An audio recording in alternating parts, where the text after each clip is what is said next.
The British Special Operations Executive, better known as the SOE, was one of the most unusual organisations created during the Second World War. It was not a conventional military force, nor an intelligence service in the traditional sense. Its purpose was simple in theory, but extremely difficult in practice: to sabotage, subvert and undermine Axis control in occupied Europe and beyond. Created in July 1940 on the direct order of Winston Churchill, SOE was instructed to set Europe ablaze. At the time, Britain stood alone. Much of continental Europe had fallen to Germany, and the British government needed a way to strike back without conventional armies. SOE was the answer. It recruited civilians, soldiers, engineers, linguists, criminals, aristocrats, academics, and refugees. It trained them in demolition, wireless communication, assassination, sabotage, and irregular warfare. It then sent them, often alone or in very small teams, into enemy-occupied territory. Some of its best-known agents reflected this eclectic mixture of unconventional characters. Virginia Hall, an American with a prosthetic leg, became one of the most effective organisers in occupied France, coordinating resistance cells, arranging airdrops and evading repeated German efforts to capture her. Noor Inayat Khan, a wireless operator of Indian origin, was sent into Paris in 1943 and continued transmitting for months after her network was destroyed, despite knowing she was being hunted. Odette Haloez and Violette Sabo, both served as couriers in France, were captured and later executed, becoming post-war symbols of the risks SOE agents faced. The question is not whether SOE was daring. It clearly was. The real question is how capable it actually proved to be. In terms of scale, SOE was relatively small. Over the course of the war, roughly 13,000 agents were employed worldwide, with about 3,200 of them sent into occupied Europe. By comparison, this was tiny next to conventional armies or even intelligence agencies, like MI6. But SOE was never designed to fight wars on its own. Its purpose was to act as a force multiplier, supporting resistance movements, disrupting enemy logistics, and creating chaos behind the front lines. And in some theatres, it succeeded remarkably well. France is the most famous example. By 1944, SOE's French section had helped establish and supply dozens of resistance networks. These networks sabotaged railways, cut telephone lines, destroyed bridges, and attacked German supply routes in the weeks leading up to D-Day. Agents such as Francis Suttle, Philippe de Vaumecourt, and later organisers like Virginia Hall and André Borel played central roles in building and maintaining these networks, linking isolated resistance groups into coordinated systems capable of acting on Allied instructions. According to post-war Allied assessments, railway sabotage in France significantly slowed German reinforcements moving toward Normandy. Entire divisions were delayed, rerouted, or forced to march instead of travelling by rail. While resistance activity alone did not win the campaign, it measurably complicated German response efforts at a critical moment. In the Balkans, SOE had an even more dramatic impact. In Yugoslavia, British support helped shift Allied backing from the royalist Chetniks to Tito's communist partisans. By 1944, Tito's forces tied down large numbers of German troops, far more than SOE could ever field directly. Here, SOE's effectiveness lay not in tactical sabotage, but in strategic influence.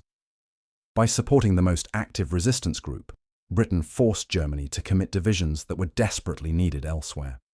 Officers such as Fitzroy Maclean and William Deakin acted less as saboteurs than as political military liaisons, shaping Allied policy on the ground. However, SOE's record was far from uniformly successful. In the Netherlands, SOE suffered one of the worst intelligence disasters of the war.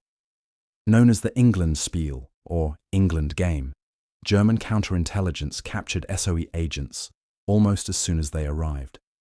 Using captured radios and codes, the Germans ran a deception operation that lasted nearly 2 years.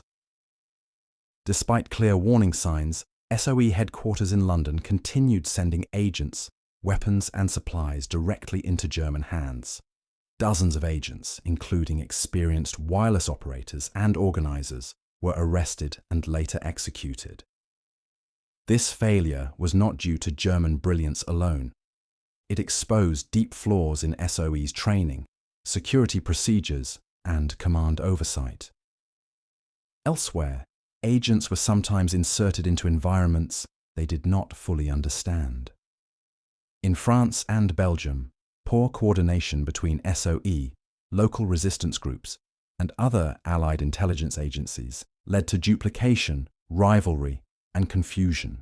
In some cases, resistance groups armed by SOE were later destroyed by German reprisals, raising difficult questions about whether the benefits justified the cost. The fate of agents such as Noor Inayat Khan, who was betrayed, imprisoned, and executed at Dachau, illustrates both the personal bravery involved and the vulnerability of SOE networks when security failed. SOE also faced internal problems from the start.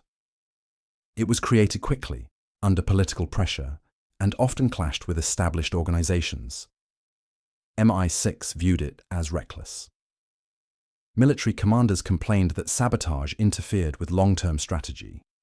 Colonial authorities worried about the precedent it set in places like India, where SOE activities overlapped uncomfortably with anti-imperial movements. Training quality varied. Some agents were superbly prepared. Others were rushed through courses and sent into the field with inadequate language skills or unrealistic expectations. Survival rates reflected this. Roughly 1 in 4 SOE agents sent into occupied Europe did not survive the war. Yet even its critics acknowledged that SOE forced the Germans to divert enormous resources to internal security. Occupation forces had to guard railways, bridges, factories, and communications hubs across an entire continent. Every train derailment, every blown transformer, every assassinated collaborator created uncertainty and fear. German records show constant concern over sabotage, even when actual damage was limited. From a strategic perspective, this psychological and logistical pressure mattered. By 1944, SOE had also improved significantly. Training became more rigorous, security procedures were tightened. Coordination with conventional Allied forces increased. In Italy and France, SOE teams worked more closely with advancing armies, providing intelligence, guiding airdrops, and organizing uprisings timed to Allied offensives. When viewed in isolation, SOE did not win battles or liberate countries. When viewed as part of the wider Allied war effort, it contributed in ways that were disproportionate to its size.